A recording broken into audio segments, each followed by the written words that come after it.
Hello guys, আসসালামু আলাইকুম। শরিফটেক বাংলার পক্ষ থেকে আমি মোহাম্মদ রহমতুল শরীফ। তো আমাদের মাইক্রোসফট অফিস ওয়ার্ডের চতুর্থ পাঠ আজকে। তো বন্ধুরা, যারা আমাদের পূর্বের পাঠগুলো দেখেনি তারা অবশ্যই আমাদের পাঠগুলো দেখে আসতে পারেন, অথবা এর পূর্বের ভিডিওটি আমাদের আই বাটনে দেওয়া আছে, চাইলে ওখান থেকে আপনি দেখতে পারেন। তো বন্ধুরা, চলুন আজকের চতুর্থ পাঠ আমরা শুরু করতে যাচ্ছি। তো এই চতুর্থ পাঠে আমাদের যে অপশনগুলো রয়েছে সেটি হচ্ছে আমাদের মাইক্রোসফট ওয়ার্ডের ইনস্টলেশনস সাবমেনু। ইনস্টলেশন সাবমেনুর কাজ হচ্ছে আপনি একটা জিনিস ইনস্টল করবেন, অর্থাৎ এখানে নিয়ে আসার জন্য যে কাজটি করবেন সেটা হচ্ছে ইনস্টলেশন।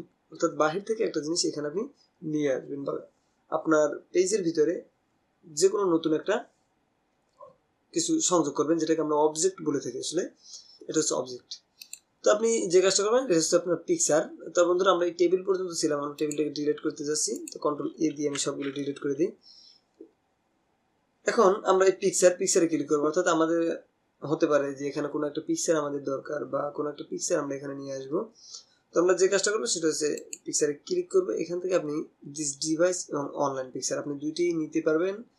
যারা 2016 ইউজ করেন আর যারা 7 ইউজ করেন তারা অনলি পিকচার আপনি আপনার ডিভাইস থেকে নিতে পারবেন। তো আমি ডিভাইস থেকে নিব।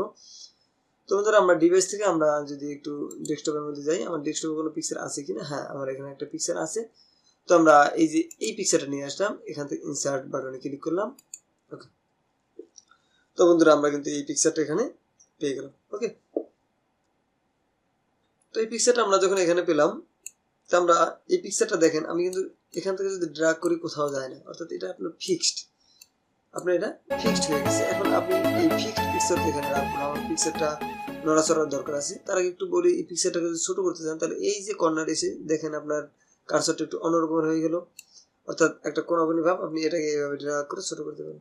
দেখেন, ফিক্সড হওয়ার কারণে আমরা এখান থেকে ড্র্যাগ করার পরেও কিন্তু আমাদের এই নিচ থেকে ড্র্যাগ হয়ে ছোট হয়ে গেছে। ওকে, তো এখন আমরা এই ফিক্সডটাকে কিভাবে আমরা আমাদের অপশনে নিয়ে আসবো তার আগে দেখি এখানে যে জিনিসগুলো রয়েছে সেটা হচ্ছে আপনি রিমুভ ব্যাকগ্রাউন্ড। আপনি চাইলে এই ব্যাকগ্রাউন্ড রিমুভ করতে পারেন। এই যে আমরা এখানে ক্লিক করব, তারপরে দেখেন এখান থেকে যদি আপনি এটা দিয়ে সিলেক্ট করে নেই, দেখেন আপনার ব্যাকগ্রাউন্ডটা কিন্তু রিমুভ হয়ে যাবে। ওকে, এবার আপনার রিমুভ ব্যাকগ্রাউন্ড করতে পারেন। আমরা এখান থেকে ক্লিক করে এই যে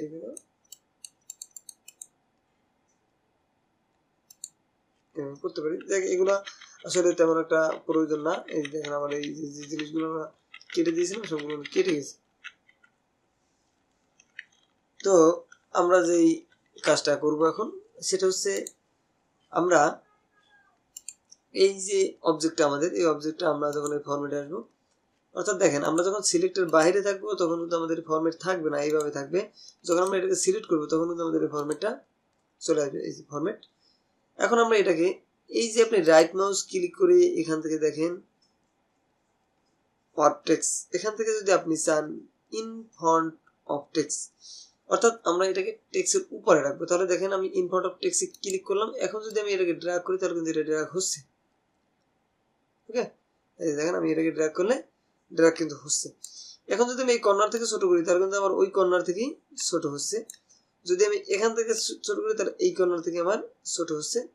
যদি আমি এটাকে ঘুরাইতে যাই তাহলে কিন্তু এভাবে ঘুরাইতে পারি, অর্থাৎ এটাকে রোটেট করতে পারি। ওকে, তো আমরা শিফট ধরে যদি রোটেট করি তাহলে কিন্তু আপনার ফিক্সড একটা স্থানে এসে রোটেট হবে। ওকে, এই আচ্ছা, এখন আমি এটাকে একটু ছোট করে দিই, অর্থাৎ আমাদের একটা পাসপোর্ট সাইজের ছবি রাখার পর আমি এটাকে যদি চাই এখানে রাখতে পারি। এখন যদি আমি এখানে লিখি তাহলে কিন্তু আমার কোনো সমস্যা নেই, কিন্তু আমার যতক্ষণ এটা ফিক্সড থাকবে, আমরা যখন এখানে ইনলাইন দিব তখন কিন্তু আপনি চাইলেও এখানে লিখতে পারবেন না। এই দেখেন আপনার এখান থেকে লেখাটা শুরু হচ্ছে। ওকে, আর যদি আমি পিকচারটাকে তখন আমরা এখানে টেক্সট র্যাপিং থেকে ইন ফ্রন্ট অফ টেক্সট দেব, তখন কিন্তু আমরা এটাকে ড্র্যাগ করে আমরা এখান থেকেই লেখাটা শুরু করতে পারবো। ওকে, এরপরে রয়েছে আমাদের আমরা যে ইফেক্টটা দেখালাম, এই যে আপনাদের ইফেক্ট, আপনার এখানে চাইলে কিছু ইফেক্ট আপনার আছে, এগুলো আপনি ইউজ করতে পারবেন। এটা 2007টা আসেনি কিনা আমার আসলে আদৌ জানা নেই। আপনি যদি 16 ইউজ করেন, 16 আসলে একটু আপডেট ভার্সন, আপনি এটা ইউজ করবেন, এটাই আপনার জন্য ভালো। এরপরে রয়েছে চেঞ্জ পিকচার। আপনি যদি এই পিকচারকে এখানে রেখে যদি আপনি কোনো পিকচার চেঞ্জ করতে চান তাহলে এখানে ফর্ম ফাইল, এখান থেকে আপনি ক্লিক করেন। তারপরে এই যে আমি একটা পিকচার এখানে দিয়ে দিই, মনে করেন আমি এখানে এই পিকচারটা দিয়ে দিলাম। এরপর আমি এখানে ইনসার্ট করলাম, দেখেন আমার এই পিকচারটা কিন্তু এখানে চলে আসলো। ওকে, এরপরে আপনি যদি চান পূর্বের পিকচারটা নিতে তাহলে জাস্ট এখানে ক্লিক করবেন, এই যে রেজিস্টার পিকচার, জাস্ট এই যে পিকচার সাইজ, এই যে আমাদের পূর্বের মানে ফুল পিকচার যে সাইজটা ছিল আমরা সেটা কিন্তু পেয়ে গেলাম। এরপর আপনি যদি চান পিকচারের চারপাশে একটা বর্ডার থাকবে বা পিকচারটাকে একটু আমরা ডিজাইন করব, তাহলে আপনার এই যে এখানে রয়েছে পিকচার স্টাইল, দেখতেই পারতেছেন, অর্থাৎ আপনারা এই পিকচার স্টাইলে ক্লিক করবেন, এই যে আপনাদের পিকচার স্টাইল আপনি ক্লিক করলে কিন্তু পেয়ে যাবো। ওকে, আমরা পিকচার স্টাইলে চলে যাব। এখান থেকে আমরা জাস্ট এই যে কর্নারটা, এই বাটনে আমরা ক্লিক করব, এই কর্নার বাটনে আমরা এই যে আপনার কর্নার বাটনটা জাস্ট ওখানে আমরা ক্লিক করব। তারপর এখানে ক্লিক করার পর আমরা এই যে স্টাইলগুলো এখানে কিন্তু পাবো। এখান থেকে আমরা কোন স্টাইলটা নিব জাস্ট ওই স্টাইলের উপর ক্লিক করে কিন্তু আমাদের ওই ধরনের পিকচারটা স্টাইলিস্ট হবে। এই যে দেখেন, ওকে, তো আপনারা এখান থেকে সবগুলো দেখে নেবেন। আমি জাস্ট এটাকে সিলেক্ট করলাম। তো আপনারা চাইলে এভাবেই আপনাদের পিকচারকে কিন্তু স্টাইলিস্ট করতে পারবেন। এরপর রয়েছে আপনি যদি স্টাইলিস্ট নাও করেন, আমি জাস্ট সিম্পল রাখতে চাই, এটাকে আমি সিম্পল নিয়ে আসবো। তো আমরা যে কাজটা করবো সেটা হচ্ছে আমরা এখান থেকে কন্ট্রোল জেড আমরা ইউজ করলে হবে, এই যে কন্ট্রোল জেড আমরা নিয়ে আসলাম। এরপর রয়েছে আমাদের পিকচার বর্ডার, আপনি চাইলে এখান থেকে পিকচার একটা বর্ডার নির্ধারণ করে দিতে পারবেন। ওকে, তো আমরা এখানে একটু মোটা করে দিই, এই যে আপনার এটা হচ্ছে উইথ, আপনার এই উইথ একটু মোটা করে দেন এবং এখান থেকে আপনি একটা বর্ডারের কালার সিলেক্ট করে দেন। এই যে আমি একটা কালার সিলেক্ট করে দিলাম, দেখেন আমার পিকচারে কিন্তু সুন্দর একটা বর্ডার কালার চলে আসলো। এখান থেকে আপনি পিকচার ইফেক্ট যদি চান এখান থেকে আপনি ইফেক্ট দিতে পারেন, অর্থাৎ সেম ইফেক্টগুলো এখানে আপনি অ্যাপ্লাই করতে পারবেন। এই যে এখানে কিছু ইফেক্ট দেওয়া আছে, এই ইফেক্টগুলো কিন্তু আপনি চাইলে অ্যাপ্লাই করতে পারবেন। এই যে 3D মোশন আপনার পিকচার রয়েছে, আপনারা জাস্ট এগুলো প্র্যাকটিস করবেন, এগুলো দেখবেন, এগুলো দেখলে আপনাদের জিনিসগুলো আয়ত্তে আসবে। তো এখান থেকে আপনারা কিন্তু পিকচারের একটা নোট নিতে পারেন। এই যে আমরা সুন্দর একটা কিন্তু ডিজাইন পেয়ে গেলাম। এরপর রয়েছে পজিশন, আমরা যে পজিশনটা একটু আগে দেখলাম, এই যে সেই সেম পজিশন আপনি এখান থেকে পজিশন সিলেক্ট করতে পারেন। তো বন্ধুরা, আমি পজিশনের ক্ষেত্রে যে জিনিসটা সাজেস্ট করবো সেটা হচ্ছে আপনি অবশ্যই যে কাজটা করবেন সেটা হচ্ছে আপনি এই জিনিসটা যেই কাজটা করতে পারবেন সেটা হচ্ছে আপনি এখান থেকে রাইট বাটন ক্লিক করে আপনি এখান থেকে আপনার যে টেক্সট র্যাপিং সেই অপশনটা আপনি এখান থেকে কিন্তু নিতে পারেন। ওকে, আপনি এখান থেকে নিয়ে কাজ করাটা আমি বেটার মনে করি। এরপরে আপনি যে কাজটা করবেন সেটা হচ্ছে এই যে আপনার রয়েছে টেক্সট র্যাপিং, আমরা যে জিনিসটা রাইট বাটন ক্লিক করে পাইতাম সেই সেম জিনিসটাই এখানে আপনি পাবেন। তো আমি এখানে আপনাকে যে জিনিসটা সাজেস্ট করবো, আপনি এখানে সবচেয়ে বেটার হয় ইনলাইন অর্থাৎ ইন ফ্রন্ট অফ টেক্সট, এখানে আপনি ইউজ করবেন। এরপরে রয়েছে আপনি টেক্সটটা কোথায় ইউজ করবেন। আপনার যদি একাধিক কোনো টেক্সট থাকে, আমি জাস্ট এটাকে কপি করব, এই যে কপি করলাম, অর্থাৎ কন্ট্রোল ওয়াল্টার যদি প্রেস করে যদি আপনি ড্র্যাগ করেন তাহলে কিন্তু আপনার পিকচারটা কপি হবে। এই যে আমি কপি করে নিলাম, শিফট প্রেস করলে আপনার পিকচারটা সোজাসুজি কপি হবে। ওকে, কপি করলাম। এখন যদি আমি এটাকে বলে দিই যে এটা আপনার সেন্ড টু ব্যাক, তাহলে কিন্তু এটা ব্যাকে চলে গেল। আবার যদি এটাকে ক্লিক করে যদি আমি বলি সেন্ড টু ফন্ট, তাহলে কিন্তু এটা ফন্টে চলে আসলো। অর্থাৎ এইভাবে আপনি ফন্ট এবং ব্যাক এগুলো নিতে পারবেন। এরপর হচ্ছে সিলেকশন প্যানেল, আপনি এখান থেকে একটা প্যানেল বোর্ড পাবেন, যদি চান এখান থেকে আপনি সিলেকশন করতে পারবেন। এখানে যদি আপনি শো অল থাকবে, এখানে হাইট থাকলে আপনার এগুলো হাইট হয়ে যাবে। ওকে, আমি শো অল দিলাম, শো অল সব শো অল হয়ে গেল। ওকে, আবার আমরা একটু ফরম্যাটে যাই। তারপরে রয়েছে আমাদের অ্যালাইন, আপনারা চাইলে এখান থেকে অ্যালাইন অপশন থেকে এই যে অ্যালাইনগুলো রয়েছে এগুলো নিতে হবে। অর্থাৎ আমার মনে করেন আমার ছবিটা এইভাবে ছিল, আমি কন্ট্রোল ধরে দুইটাকে সিলেক্ট করলাম এবং এখানে অ্যালাইনে চলে গেলাম। এখান থেকে আমরা জাস্ট যদি এখন এখান থেকে এই যে অ্যালাইন সেন্টার ক্লিক করে তাহলে কিন্তু আমাদের এটা সেন্টার হয়ে গেল। যদি আমরা এটাকে অ্যালাইন টপ ক্লিক করি তাহলে কিন্তু দুইটাই টপে উঠে গেল, এবং যদি আমরা এখান থেকে অ্যালাইন বটম ক্লিক করি তাহলে কিন্তু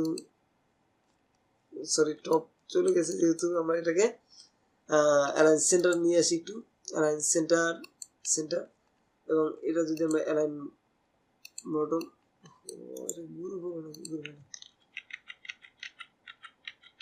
ওকে, এবার দেখেন আমরা এখান থেকে যদি অ্যালাইন বটম, অর্থাৎ এইগুলো আপনারা ট্রাই করে দেখবেন, অবশ্যই অবশ্যই পারবেন।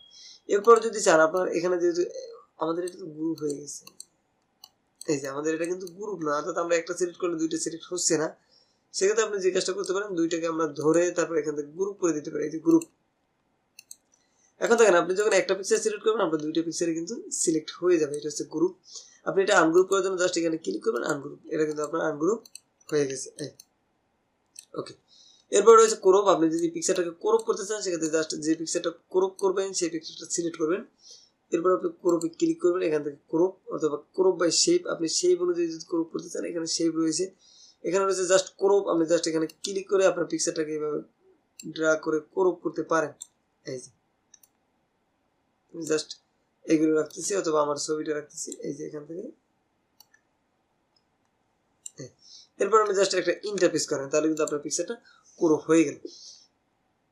এবং আপনি যদি চান এখানে ক্রপ শেপ অনুযায়ী করবেন, তাহলে আপনি এখান থেকে একটা শেপ নিয়ে নেন। আমি জাস্ট এই শেপটা নিয়ে নিলাম। এই যে দেখেন আমাদের ছবিটা কিন্তু খুব সুন্দরভাবে সেই আকারে কিন্তু ক্রপ হয়ে গেল। ওকে, এইভাবে আপনি চাইলে আপনার ছবিটাকে ডিজাইন করতে পারেন। আপনার যে কোনো অবজেক্টকে, এটাকে আমরা অবজেক্ট বলা হয়, যে কোনো অবজেক্টকে আপনি চাইলে ডিজাইন করতে পারবেন। এখানে রয়েছে হাইট ওয়েট, আপনারা এখান থেকে নির্ধারিত একটা হাইট ওয়েট দিতে পারেন। জাস্ট এখানে 3 আছে, আমি এটাকে 4 করে দিলাম এবং এই 2টাকে আমরা 3 করে দিলাম। দেখেন এই যে আমাদের অটোমেটিক একটা সুন্দর একটা পিকচার ক্রিয়েট হয়ে গেল। তো বন্ধুরা, এই রয়েছে আমাদের ইনসাইড মেনুর ভিতরে আমাদের সেই পিকচার অপশন। তো আশা করি আপনারা এই জিনিসটা খুব ভালোভাবে বুঝতে পারছেন, এবং যদি আপনাদের কোনো ধরনের বুঝতে সমস্যা হয় তাহলে অবশ্যই আমাদের কমেন্ট বক্সে কমেন্ট করে জানাবেন। আমরা অবশ্যই এ নিয়ে প্রয়োজনে আরও একটা ভিডিও তৈরি করবো বা আপনাকে সমাধান দেওয়ার চেষ্টা করব। তো বন্ধুরা, যদি ভিডিওটি ভালো লেগে থাকে তাহলে অবশ্যই লাইক, কমেন্ট, সাবস্ক্রাইব করতে ভুলবেন না। আল্লাহ হাফেজ।